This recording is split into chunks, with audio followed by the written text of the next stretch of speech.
Mari kita berseru namanya Yesus, Yesus, Yesus, Yesus, Yesus. Ku berseru, serukan nama Yesus yang menyelamatkan, nama Yesus yang membuat mujizat dalam hidup kita, nama Yesus yang menarik hidupmu kepada Bapa, Yesus yang menarik engkau ke dalam kedalaman cintanya. Yesus, Yesus, Allahku, Yesus, Yesus, Yesus, Yesus, ku berseru. Yesus, Yesus, ku panggil namamu. Pengabdianku hanya padamu. Yesus, Yesus, engkaulah Bapa-Ku. Yesus, Yesus, engkaulah Bapa-Ku.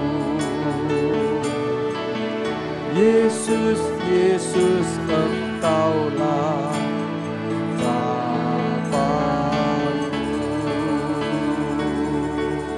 Saudara, sebelum tutup, saya rindu saudara di rumah. Mari kita buka satu firman Yosua 1 ayat 1. Roh Kudus mengajarkan saya secara pribadi hanya satu ayat ini, ayat 1 dan ayat 2. Yosua 1 ayat 1 dan 2. Sudah, LCD bisa tayangkan. Mari kita baca, saudara di rumah juga 1 dan 2. 1, 2, 3. Sesudah Musa hamba Tuhan itu mati, berfirmanlah Tuhan kepada Yosua bin Nun, abdi Musa itu demikian. Hambaku Musa telah mati, sebab itu bersiaplah sekarang, seberangilah sungai Yordan ini, engkau dan seluruh bangsa ini menuju negeri yang akan kuberikan kepada mereka, kepada orang Israel itu. Saudara, sesudah Musa itu mati, saya belajar saudara, Tuhan berkarya, Tuhan bekerja itu ada sebuah namanya dekade. Ada sebuah kurun waktu, ada sebuah periode. Mungkin hari-hari ini saudara saya berdoa, mengapa doa kita belum dikabulkan?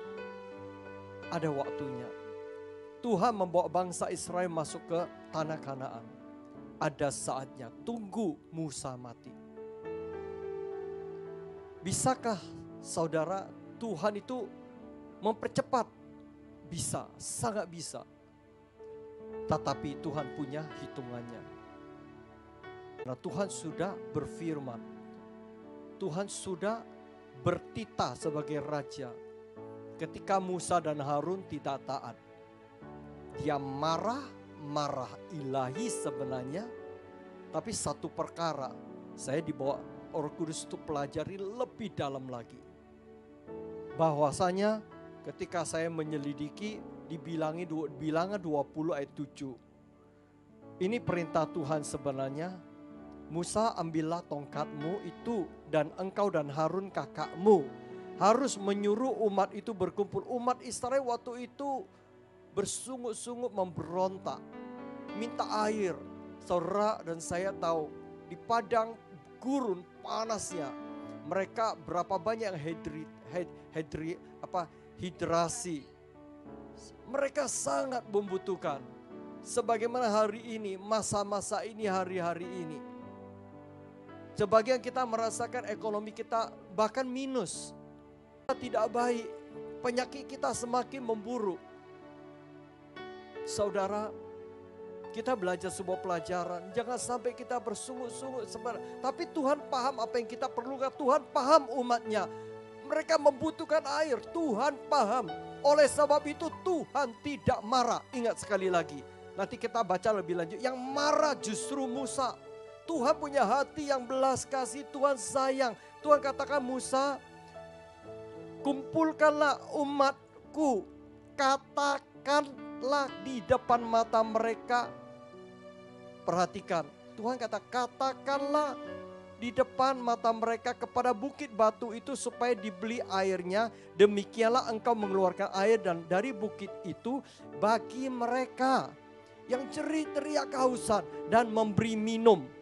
Umat itu serta ternaknya, Tuhan perhatikan sampai ternaknya. Tidak ada yang namanya kehausan sampai mati.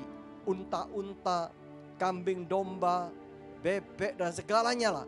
Tidak sampai mati, itu pemeliharaan kasih setia Tuhan. Tapi perhatikan kelembutan hati Tuhan. Kasih sayang Tuhan diresponi oleh hambanya Musa. Kita lihat lebih lanjut ayat 9. Lalu Musa mengambil tongkat itu dari hadapan Tuhan seperti yang diperintahkannya kepadanya. Ayat 10. Ketika Musa dan Harun telah mengumpulkan jemaah itu di depan bukit batu itu, berkatalah Musa kepada mereka, dengarlah kepadaku, hai orang-orang durhaka. Musa udah mulai marah ilahi, marah demi Tuhan. Padahal Tuhan tidak marah. Tuhan ada sebuah belas kasihan ketika anak-anaknya menangis berseru kepada dia. Tapi Musa marah, Musa sebut mereka durhaka. Apakah kami harus, perhatikan garis bawah, apakah kami, itu bukan kuasa, bukan belas kasihan Tuhan yang dinyatakan oleh Musa. Tapi Musa menyatakan dirinya, apakah kami harus mengeluarkan air bagimu dari bukit batu ini. Inilah sebuah turning point, inilah sebuah rahasia. Begitu banyak hamba Tuhan, begitu banyak pelayan Tuhan, begitu banyak orang percaya, begitu banyak gereja Tuhan jatuh di tempat ini. Engkau dan saya tidak bisa menangkap hati Bapa. Hati Bapa penuh dengan belas kasihan. Hati manusia menghakimi, hati manusia mencamkan, hati manusia akan memvonis, hati manusia akan mengukur. Tapi Bapa di surga tidak pernah mengukur. Saya baca di tengah-tengah malam, Roh Kudus ngajar saya, nak belajar, aku Tuhanmu yang lemah lembut. Mengapa aku Tuhan marah, murka, bukan kepada umatku, tetapi kepada hambaku. Orang yang diberi banyak akan dituntut banyak. Bapak Ibu yang saya kasihi, mereka berputar-putar sekian lama, sekian tahun. Tuhan memang izinkan itu mereka yang berusia, yang semua, yang 40 tahun ke bawah, ke atas, itu mati semua. Hanya mereka usia 40 tahun ke bawah, Joshua dan Kaleb dan kawan-kawan dan adik-adiknya dan keturunnya itu bisa masuk. Mereka tunggu. Musa mati pun itu punya waktunya, ukurannya Tuhan. Nah saudara, ada Musa-Musa dalam hidup kita, ketidaktaatan kita, ketidak bisa bersyukurnya kita, jubah-jubah Musa kita yang lama. Jubah Musa katakan, kami bukan Tuhan. Hendakkah kami, maukah kami yang harus memberikan engkau makan? Tuhan marah. Kita menggantikan posisi Tuhan. Bapak Ibu, mari. Ketika kita menanggalkan jubah keangkuhan, jubah kesombongan, jubah kemampuan kemanusiaannya itu, maka kita baru bisa masuk ke tanah Kanaan. Kita menikmati susu dan madu. Kita menikmati, mengalami kebaikan Tuhan, perjanjian Tuhan dalam hidup kita. Hidup kita dipulihkan oleh Tuhan. Tentunya ini sebuah renungan, sebenarnya ini sebuah khotbah, masih banyak firman di bawah. Biarlah saya tergerak menyampaikan karena kemarin malam Tuhan berbicara saya di waktu subuh. 2 malam berturut-turut Tuhan ajar. Dan banyak hal Tuhan singkapkan, apa itu promised land. Ketika engkau dan saya tanggalkan manusia, jubah manusia Musa itu. Musa berjalan. Lihat ketika Musa mengandalkan pribadi kekuatannya, Tuhan marah. Joshua adalah seorang pengabdian yang luar biasa. Joshua ingat bagaimana dia ini adalah hamba yang tidak berguna. Dalam keadaan Joshua punya hati seperti Daud. Bukan aku, tapi Tuhan yang berperang. Bukan kekuatanku, tapi kegagah perkasaannya Tuhan dalam hidupku. Baik Bapak Ibu sekalian, saya berdoa. Saudara dengar hari ini, dimanapun saudara dengar message ini. Tanggalkan kekuatan Musa, kekuatan ini. Musa dikenal oleh Tuhan adalah hati yang lembut. Tidak ada orang kata Tuhan di atas dunia ini punya hati selembut itu. Tapi oleh karena keadaan, oleh karena sesuatu fakta yang dilihat oleh matanya. Kalau kita tidak jaga baik-baik, hati yang lembut itu bisa menjadi hati yang murka, hati yang marah, hati yang tidak berkenan di hadapan Tuhan. Mari tanggalkan semua perkara yang keluar dari hati kita yang marah, hati yang murka dalam diri kita, yang tidak berkenan di hadapan Tuhan. Kiranya Tuhan mengampuni kita. Haleluya, amin. Bapa di surga, kami berdoa. Biarlah apa yang Tuhan wahyukan kepada kami, apapun yang Tuhan bicara kepada kami. Kami rindu Tuhan, jangan sampai hal ini terjadi, sampai kami tidak bisa menikmati hari-hari yang baik yang Tuhan sudah sediakan buat kami. Tanah-tanah Kanaan yang menggantikan padang gurun yang gersang, tidak kunjung kami nikmati karena kemanusiaan Musa yang marah. Kelihatannya dia marah membela Tuhan, tetapi sejujurnya Musa marah karena dirinya yang ditampilkan di depan. Tuhan, ampuni kiranya kalau diri kami selama ini tidak bisa dan belum mampu menangkap apa yang menjadi kerinduan hati Bapa kami. Ajar kami, Roh Kudus tolong kami. Roh Kudus ajar kami. Roh Kudus terangi hati jiwa dan pikiran kami. Roh Kudus mampukan kami berjalan menangkap apa yang menjadi kerinduan hati Bapa dan Tuhan Yesus. Jadikan kami hamba-hamba yang hanya selangkah sederap.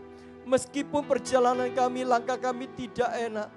Telinga kami mendengar hal-hal yang tidak enak, yang membuat hati kita murka, membuat hati kita marah. Tapi Roh Kudus mampukan kami, kekangkan kami, mampukan kami punya sebuah pengendalian diri. Hanya bukan karena kekuatan kami, tapi kekuatan-Mu saja Tuhan. Biarlah hati kami juga tidak iri, hati kami tidak marah karena keberhasilan orang-orang yang kami lihat. Kami percaya kami punya jatah ilahi yang Tuhan sediakan.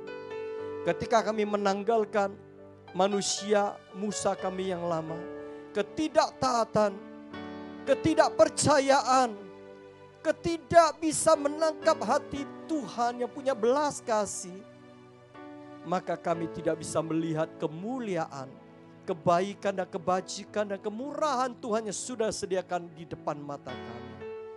Ampuni kami ya Bapa, kami ini anak-anak yang kadangkala kami kurang ajar. Ampuni kami Bapa, sekali lagi peluk kami, belai kami. Kami mau datang bersimpuh di bawah kaki-Mu, kami berkata, ya Aba, ya Bapa, ini kami anak-Mu. Sekali lagi Bapa, Engkau sendiri membasuh kami.